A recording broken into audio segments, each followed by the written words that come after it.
کہ اسے ایمان کامل سے نوازا جائے اور یہ کہا جائے ایسے انسان کا ایمان کامل ہے، ایمان مکمل ہے۔ اور چوتھے نمبر پہ اہل ایمان کی جو چوتھی صفت بیان فرمائی وہ فرمایا وَيُقِيمُونَ الصَّلَاةَ۔ اہل ایمان کی چوتھی صفت یہ ہے کہ وہ نماز کو قائم کرتے ہیں۔ یہ نہیں کہا اللہ نے یصلون یعنی وہ نماز پڑھتے ہیں، یہ نہیں کہا، بلکہ کہا یقیمون وہ نماز پڑھتے نہیں بلکہ نماز کو قائم کرتے ہیں۔ دونوں میں فرق ہے، نماز پڑھنا اور چیز ہے، نماز کو قائم کرنا اور چیز ہے۔ اہل ایمان کی صفت جو بتلائی ہے وہ نماز کو قائم کرنا بتلایا ہے، نماز کو پڑھنا نہیں بتلایا ہے۔ نماز پڑھنا کیا ہے؟ نماز پڑھنا یہ ہے، اذان ہوئی، ہم مسجد میں گئے، ہمارا جسم مسجد میں ہے، دھیان کہیں اور ہے، دل دماغ کہیں اور ہے، اور الٹا سیدھا وضو کر کے ہم نے نماز کو پڑھ لی، یہ ہے نماز کو پڑھنا۔ اور کوئی پابندی نہیں نماز کی، 2 وقت کی پڑھا 1 وقت کی چھوڑا، 3 وقت کی پڑھا 2 وقت کی چھوڑا، یہ ہے نماز کو پڑھنا جس کے اندر نہ سنت کی رعایت کی جائے، نہ فرض اور واجب کی رعایت کی جائے، اور نہ نماز کے جو وجوب ہے نہ ان وجوب کی رعایت کی جائے، یہ ہے نماز کو پڑھنا۔ اور نماز قائم کرنا کیا ہے؟ نماز قائم کرنا یہ ہے جب انسان نماز پڑھنے کے لیے مسجد کے اندر جائے تو سب سے پہلے سنت کے مطابق وضو کرتا ہے، سنت کے مطابق وہ نماز پڑھتا ہے، نماز میں بھی سنتوں کی رعایت کرتا ہے، مستحبات کی رعایت کرتا ہے، اور نماز اس طریقے سے پڑھتا ہے اس کے دل کے اندر یہ خیال ہوتا ہے میں نماز اللہ کے واسطے پڑھ رہا ہوں، نماز میں جو پڑھ رہا ہوں میرا اللہ اس نماز کو دیکھ رہا ہے، میرے پڑھنے کو دیکھ رہا ہے۔ لیکن اس کی نماز یہ نہیں ہے کہ وہ گیا اور الٹے سیدھے رکوع سجدہ کیا اور مسجد سے باہر۔ نماز کے اندر خشوع بھی ہوتا ہے، نماز کے اندر خضوع بھی ہوتا ہے، سنت کی بھی رعایت ہوتی ہے، واجبات کی بھی رعایت ہوتی ہے، فرائض کی بھی رعایت ہوتی ہے، اور جگہ کا بھی کی صفائی کا بھی احترام ہوتا ہے، کپڑے کی بھی پاکی کا لحاظ کیا جاتا ہے۔ گردے کی نماز کے تعلق سے وضو سے لے کر کے نماز کے مکمل ہونے تک پورا کا پورا اس کا پوری کی پوری نماز اس کی سنت کے مطابق ہوتی ہے، اللہ اس کے رسول کے بتائے ہوئے طریقے کے مطابق ہوتی ہے۔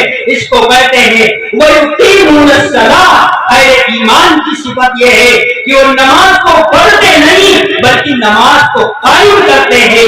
جب نماز قائم کرتے ہیں تو ان کا دل بھی اللہ سے جڑتا ہے، ان کا دماغ بھی اللہ سے جڑتا ہے، ان کا جسم کا ایک ایک حصہ ایک ایک گویا اللہ سے رجوع ہوتا ہے، اللہ کے سامنے گریہ اور زاری کرتا ہے، اور اللہ سے کہتا ہے یا اللہ یہ میں تیری واسطے نماز پڑھ رہا ہوں، اے اللہ تو میری اس نماز کو قبول فرما۔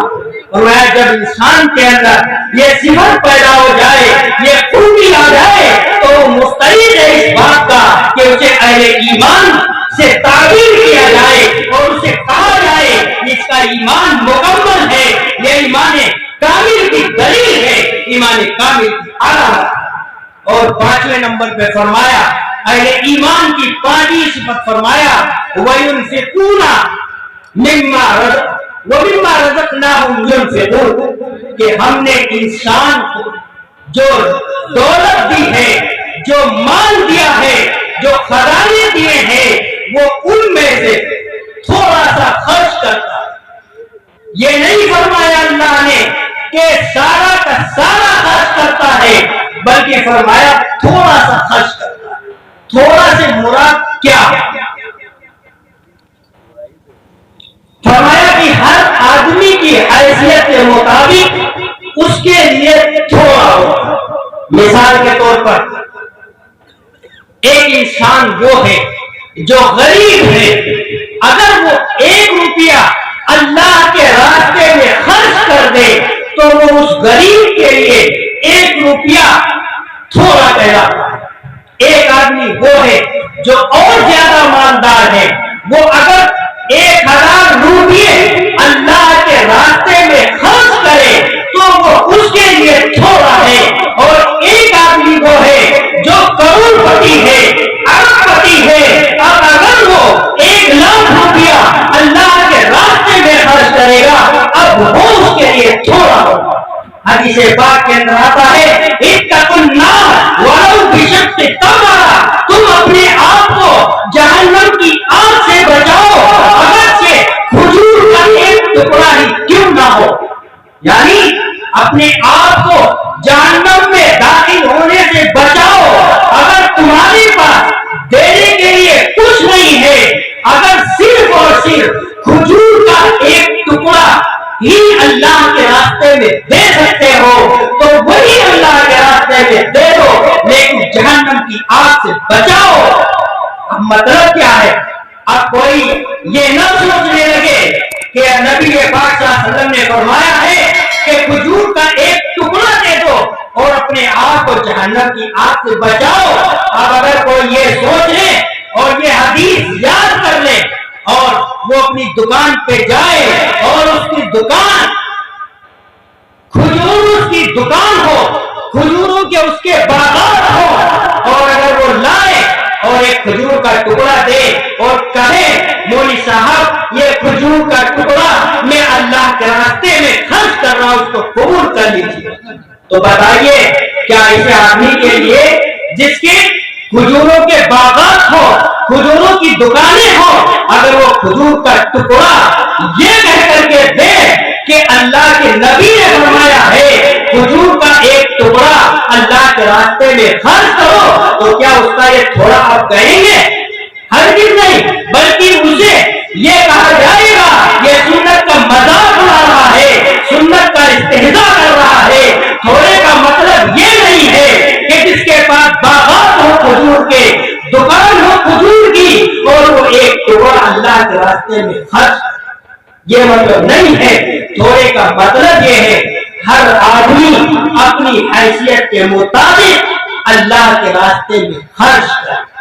اب کسی کی حیثیت اگر 1 روپیے کی ہے تو وہ 1 روپیہ اللہ کے راستے میں خرچ کرے، 100 روپیے کی حیثیت ہے تو وہ 100 روپیے اللہ کے راہ میں خرچ کرے، 1000 کی حیثیت ہو، 1 لاکھ کی حیثیت ہو، وہ 1 لاکھ اللہ کے راستے میں خرچ کرے۔ فرمایا وَمِمَّا رَزَقْنَاهُمْ يُنْفِقُونَ، 5 صفت اہل ایمان کی یہ ہے کہ جو ہم نے رزق دیا ہے اس میں سے تھوڑا سا اللہ کے راستے میں خرچ کرتے ہیں، اور خرچ کرنا بھی وہ خرچ کرنا نہ ہو جس سے ہم کو محبت ہی نہیں۔ فرمایا لن تنالوا البر حتى تنفقوا مما تحبون، تم جب تک اللہ کے راستے میں وہ چیز خرچ نہ کرو جو تمہیں سب سے زیادہ عزیز ہو، سب سے زیادہ محبوب ہو، سب سے زیادہ پیاری ہو، جب تک وہ چیز اللہ کے راستے میں خرچ نہیں کرو گے میرے عزیزو، اس وقت تک تمہارا کوئی صدقہ قبول نہیں ہوگا۔ اپنی محبوب چیز کو اللہ کے راستے میں خرچ کرو۔ ایک چھوٹا سا واقعہ میں آپ کو بیان کرتا ہوں۔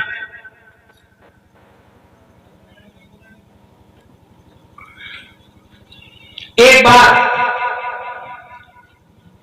حضرت موسیٰ علیہ السلام کے زمانے میں ایک صاحب تھے اور وہ محنت کرتے، کھانے کے وقت اللہ انہیں چٹنی اور روٹی دیتا تھا۔ بہت محنت بڑھائی انہوں نے، لیکن جب کھانے کا وقت ہوگا تو کھانے کے وقت وہی چٹنی اور روٹی۔ تو انہوں نے سوچا کہ میں تھوڑی محنت کرتا ہوں تب بھی وہی، اور زیادہ محنت کرتا ہوں تب بھی وہی۔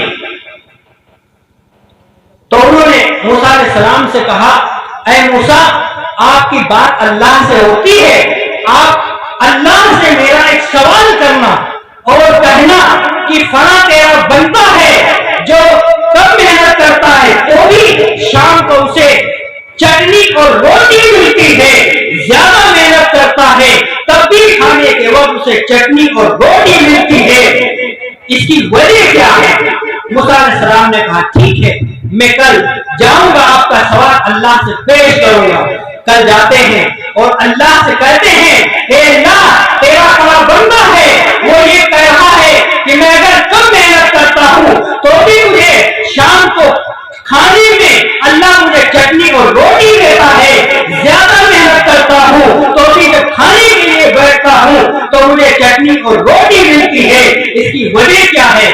تو اللہ نے فرمایا اے موسیٰ اس بندے سے کہنا کہ اس کی زندگی زیادہ ہے, اس کا رزق تھوڑا ہے, اس لیے میں تھوڑا تھوڑا کر کے اس کو دیتا ہوں تاکہ اس کی جتنی زندگی ہے اس زندگی تک اس کا وہ رزق پورا ہو جائے, اس کا رزق مکمل ہو جائے. چنانچہ موسیٰ علیہ السلام آتے ہیں اور کہتے ہیں میں نے آپ کا سوال اللہ کے پاس پہنچایا. اللہ نے کہا اس بندے کی زندگی زیادہ ہے, عمر بہت ہے اور رزق اس کا تھوڑا ہے, میں تھوڑا تھوڑا اس لیے دیتا ہوں تاکہ اس کی زندگی جتنی ہے وہاں تک اس کا رزق چل جائے. اب اس بندے نے کہا اچھا یہ بات ہے. تو اس نے کہا اچھا موسیٰ علیہ السلام کل جب آپ اللہ کے وہاں جائیے گا تو اللہ سے یہ کہنا کہ آپ کے اس بندے نے یہ کہا ہے کہ اس کا جتنا رزق ہے اس کے حصے کی جتنی روزی ہے وہ ساری کی ساری روزی اسے ایک ہی دن میں دے دی, اس کے بعد وہ کچھ نہیں مانگے. کہا ٹھیک ہے. موسیٰ علیہ السلام کی ملاقات ہوئی اللہ تبارک و تعالیٰ سے اور فرمایا کہ اللہ تیرے بندے نے کہا ہے کہ اس کی جتنی بھی روزی ہے وہ ساری کی ساری روزی اسے ایک ہی دن میں دے دے اور وہ بار بار آپ سے مطالبہ نہیں کرے گا. اللہ نے فرمایا ٹھیک ہے, اگر اس کی یہی منشا ہے, اگر یہی مرضی ہے تو میں اس کا سارا کا سارا رزق ایک ہی دن میں دے دیتا ہوں. چنانچہ اگلا دن ہوا, وہ صاحب انتظار کر رہے ہیں کہ میری روزی آ رہی ہوگی, میرا رزق آ رہا ہوگا. دیکھا آسمان سے رزق کے بورے اتر رہے ہیں, بہت سارے بورے اس کے اترے, جو بھی اس کے مقدر میں رزق تھا وہ سارا کا سارا اللہ نے اس کے پاس بھیج دیا. اب جب بھیج دیا, جب اس نے بھیجا دیکھا تو اس نے کہا کہ یہ اتنا سارا رزق ہے, ایک دن کم سے کم اس کو میں پکوا لوں گا, میں بھی کھاؤں گا اور تمام گاؤں والوں کو کھلاؤں گا, تو کم سے کم ایک دن تو میں اچھا سا کھانا کھا سکوں گا اور لوگوں کو کھلا سکوں گا. یہ سوچ کر کے اس نے سارا کا سارا رزق اس نے پکوا دیا, ایک ہی دن میں پکا ڈالا اور پورے گاؤں کی دعوت دی, خود بھی بہترین کھانا کھایا, پورے گاؤں کو کھلایا, محلے والوں کو کھلایا, رشتے داروں کو کھلایا اور وہ کھانا سارا کا سارا اس کا ختم ہو گیا. اب وہ بیٹھ کر بیٹھا تھا کہ میں نے اپنا سارا رزق لے لیا ہے, اب مجھے کوئی ٹینشن نہیں, مجھے ملے تو ٹھیک ہے نہ ملے تو ٹھیک ہے. اب دوسرا دن ہوا, اس کا رزق تو سب ختم ہو گیا. اب دیکھا پھر بورے اس کے اتر رہے, آسمان سے اتر رہے. اس نے پھر یہی کام کیا, سارا کا سارا پکوا دیا, خود بھی کھایا اور لوگوں کو بھی کھلایا. اب دوسرے دن ہوا, تیسرا دن ہوا, اسی طرح سلسلہ چلتا رہا. اب جب دیکھا موسیٰ علیہ السلام نے کہ اللہ تبارک و تعالیٰ نے اس بندے کی ساری روزی, بندے کا سارا رزق جب ایک ہی دن میں دے دیا تھا, اس نے پکا کے کھا پی کے سب ختم کر دیا ہے, یہ روزانہ اس کا رزق اتنا ہی کیوں اتر رہا ہے, اس کی وجہ کیا ہے؟ اب موسیٰ علیہ السلام جاتے ہیں اور کہتے ہیں اے اللہ جب آپ نے اپنے فلاں بندی کا رزق سارا کا سارا ایک ہی دن میں دے دیا ہے تو یہ روز کے روز اس کے بورے کیوں اتر رہے ہیں, اس کی وجہ کیا ہے؟ اللہ نے جواب دیا اے موسیٰ اس بندے کا رزق تو ہم نے سارا کا سارا دے دیا تھا, لیکن اس بندے نے ہم سے کاروبار کر لیا ہے, ہم سے اس نے تجارت کرنی ہے, وہ نفع اپنی کھا لیتا ہے اور جمع ہم کو واپس کر دیتا ہے. نفع کیا ہے؟ جو اس نے کھایا ہے وہ اس کا ہو گیا, اور جو گاؤں والوں کو کھلایا ہے, رشتے داروں کو کھلایا ہے, وہ جمع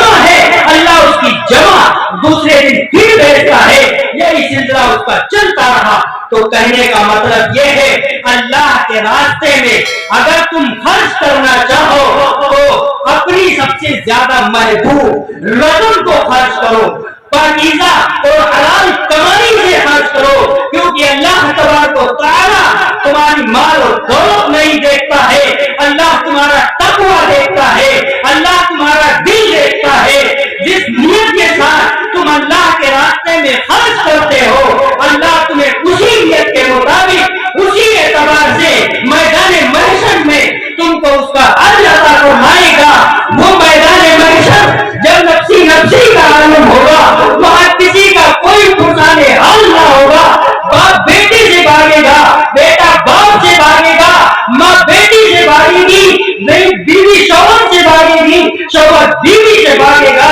وہاں پر اللہ کے دربار میں تمہیں پیش کیا جائے گا اور جو کچھ تم کو رزق دیا گیا تھا اللہ پوچھے گا تم نے کہاں سے کمایا تھا اور کہاں خرچ کیا تھا، حرام طریقے سے کمایا تھا یا حرام طریقے سے کمایا تھا، حرام جگہ میں خرچ کیا تھا یا حرام جگہ میں خرچ کیا تھا، اللہ کے راستے میں خرچ کیا تھا یا دنیا داری کے کاموں میں خرچ کیا تھا۔ اگر ہم نے اپنا رزق اپنی دولت اللہ کے راستے میں خرچ کی ہوگی اور صدق دل سے خرچ کی ہوگی تو اللہ تبارک و تعالیٰ نے فرمایا ہم 700 گنا تک اس 1 روپیے کا بدلہ ہم دیں گے۔ میرے عزیزو ابھی وقت ہے، اللہ نے ہمیں جو دولت دی ہے، اللہ نے جو ہمیں مال دیا ہے، ابھی سویرا ہے، کل کوئی کسی کے کام نہیں آئے گا، یہ چند دن کی زندگی ہے، اسی طرح گزر جائے گی۔ جو اللہ کے راستے میں خرچ کر دو گے وہی تمہارا ہے، وہی تمہارے ہاتھ آئے گا۔ جب تمہاری آنکھیں بند ہوگی تو سب تمہاری ساری جائیداد دنیا کے اندر رہ جائے گی، تمہارے گھر والے رشتے دار دوست احباب تمہیں قبرستان میں مٹی دے کر کے فرصت پائیں گے، گھر آئیں گے، تمہاری جائیداد کو بانٹ لیں گے، آپس میں حصے لگا لیں گے اور وہ موج کریں گے، تم کو بھول جائیں گے۔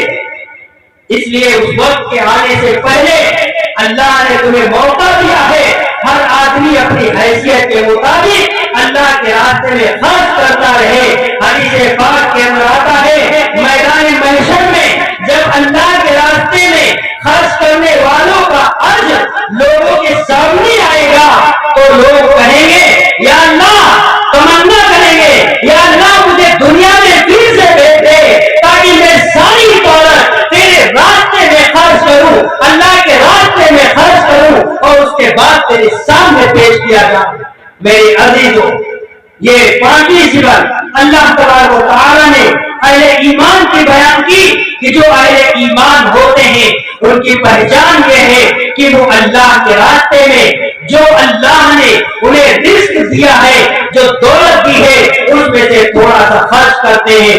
میرے عزیزوں یہ شعبان المعظم کا مہینہ چل رہا ہے اور شعبان المعظم کا جو مہینہ ہے یہ در حقیقت رمضان المبارک کا مقدمہ ہے، یعنی رمضان المبارک کے استقبال کے لیے اللہ نے ہمیں یہ شعبان المعظم کا مہینہ عطا فرمایا ہے۔ ہمیں چاہیے کہ اس مہینے کو اس طریقے پر ادا کریں، اس طریقے سے گزاریں جس طریقے سے جناب محمد رسول اللہ صلی اللہ علیہ وسلم شعبان المعظم کے مہینے کو گزارا کرتے تھے۔ روایات کے اندر آتا ہے جب شعبان المعظم کا مہینہ شروع ہوتا اور رجب کا مہینہ شروع ہوتا تو اللہ کے نبی صلی اللہ علیہ وسلم یہ دعا کیا کرتے تھے، اللہم بارک لنا فی رجب و شعبان وبلغنا رمضان۔ اے اللہ رجب میں، شعبان میں مجھے برکت عطا فرما اور رمضان تک مجھے پہنچا دے۔ رمضان تک پہنچانے کا مطلب کیا ہے؟ یعنی رمضان المبارک کا مہینہ ہمیں اس حالت میں عطا فرما کہ ہم جسمانی اعتبار سے تندرست ہو، کوئی ہمارے جسم کے اندر بیماری نہ ہو، صحت اور تندرستی کے ساتھ رمضان تک ہمیں پہنچا دے۔ نبی پاک صلی اللہ علیہ وسلم دعائیں کیا کرتے تھے اور شعبان المعظم کے مہینے کے اندر نبی پاک صلی اللہ علیہ وسلم عبادتوں کا اہتمام کرتے تھے خاص طور سے، اور کثرت کے ساتھ روزے رکھا کرتے تھے. ویسے تو ہر مہینے نبی پاک صلی اللہ علیہ وسلم کا معمول تھا کبھی پیر کے دن، کبھی جمعرات کے دن اور کبھی ایام 20 یعنی مہینے کے 3 دن یہ مستقل آپ روزہ رکھا کرتے تھے. لیکن جب شعبان المعظم کا مہینہ آتا تو آپ مستقل روزہ رکھا کرتے تھے، کثرت کے ساتھ رکھتے تھے. لیکن جب رمضان قریب آتا 2-3 دن بچتے تو نبی پاک صلی اللہ علیہ وسلم روزہ رکھنا بند کر دیتے.